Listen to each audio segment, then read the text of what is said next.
Gail Anderson live in Van Nuys at a company that specializes in handling all kinds of disasters, including El Nino. Gail, good morning.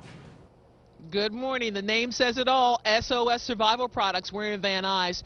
Can they handle storms? Take a look at this footage. Yeah, they can handle this. They specialize in this kind of stuff every day of the year. Jeff Edelstein, we want to pick your brain about what's popular right now.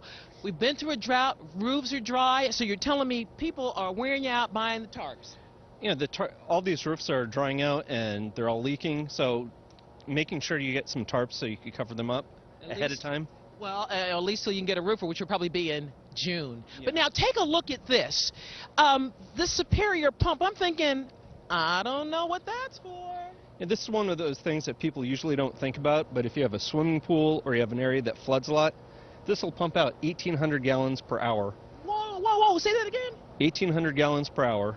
Whole flooded area, doesn't matter. Any type of pool or flooded area, you just hook a hose onto it and you could move the water to a further location. Much faster than a squeegee. We'll talk more about that next hour. We're taking your El Nino prep, or at this point, El Nino damage questions. Facebook or Twitter, we got great questions and great answers yesterday. And we're at SOS Survival Products here in Van Nuys, learning about some of the things that you might need now that you've got a bit of damage.